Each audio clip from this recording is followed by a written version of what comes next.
जय हिंद दोस्तों। आज के इस सेशन में हम करने जा रहे हैं कॉन्स्टिट्यूशन, व्हाट इज कॉन्स्टिट्यूशन, और फिर उसके बाद हम करेंगे इवैल्यूएशन ऑफ इंडियन कॉन्स्टिट्यूशन। हम आप सभी को लेके चलते हैं नॉलेज की दुनिया में।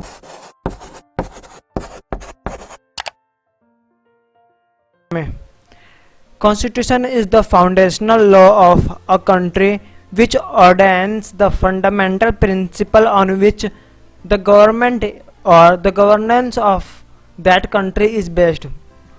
Constitution एक ऐसा देखिए न्यू कॉन्स्टिट्यूशन एक ऐसा कानून है जिसकी नींव रखी जाती है एक देश के द्वारा, और वो देश ऑर्डेन द फंडामेंटल प्रिंसिपल, यानी वो जो देश फंडामेंटल अपना प्रिंसिपल बनाता है जो कि वहाँ की गवर्नमेंट रन होती है उस कंट्री की। अब it's lay down the framework and principle function of various organs of the as well as the modalities of interaction between the government and its citizens. देखो, किसी भी कंट्री का कानून व्यवस्था जब बनाया जाता है तो इसका बहुत तरीके से अच्छे से ध्यान रखा जाता है कि गवर्नमेंट और सिटीजन में एकदम फ्रेंडशिप टाइप का होना चाहिए। मैं ये केवल जो कॉन्स्टिट्यूशन हेल्ड करता है, जो कंट्री कॉन्स्टिट्यूशन हेल्ड करता है, मैं उनकी बात कर रहा हूँ, क्योंकि दुनिया में बहुत कम ऐसे कंट्री है जो कॉन्स्टिट्यूशन अडॉप्ट नहीं करती, यानी कि वहाँ पे कोई कॉन्स्टिट्यूशन नाम की कोई चीज़ नहीं है, या फिर यूँ कह सकते हैं कि लिखित रिटर्न कॉन्स्टिट्यूशन नहीं है। ठीक है, with the exception of UK, UK मतलब यूनाइटेड किंगडम बोलते हैं, almost all democratic countries possess a written constitution. UK के अलावा जितने भी डेमोक्रेटिक है वो अपने पास रिटर्न कॉन्स्टिट्यूशन रखती है। India also possess an elaborate written constitution which was enact by a constitution assembly specifically set up for the purpose. पूरे दुनिया में यानी कि जो डेमोक्रेटिक कंट्रीज है यूके को छोड़ करके बाकी सब रिटर्न कॉन्स्टिट्यूशन रखती है अपने पास। इंडिया भी अपने पास एक बहुत बड़े मात्रा में इंडियन वो लिखित में रखती है कॉन्स्टिट्यूशन, जो कि एक कॉन्स्टिट्यूएंट असेंबली के द्वारा स्पेशली सेटअप की जाती है किसी पर्पस के लिए। और वो पर्पस क्या होता है? Interaction between the government and it's citizen, यानी कि गवर्नमेंट और नागरिक के बीच में संबंध स्थापित करने के लिए कॉन्स्टिट्यूशन के होता है। अब हम नेक्स्ट चलते हैं इवैल्यूएशन ऑफ इंडियन कॉन्स्टिट्यूशन, यानी कि इवैल्यूएट कैसे कैसे हुआ हमारे जो कॉन्स्टिट्यूशन है वो में कैसे कैसे बदलाव हुआ है। ये तो नहीं कि एक ही बार में कोई बैठा होगा और कॉन्स्टिट्यूशन को लिख दिया होगा, ऐसा नहीं है। तो हम आवर कॉन्स्टिट्यूशन के बारे में पढ़ेंगे, यानी कि इंडियन कॉन्स्टिट्यूशन के बारे में पढ़ेंगे। The first constitution of India, framed and given to themselves by the people of India, was adopted by the Constitution Assembly on 26 November 1949।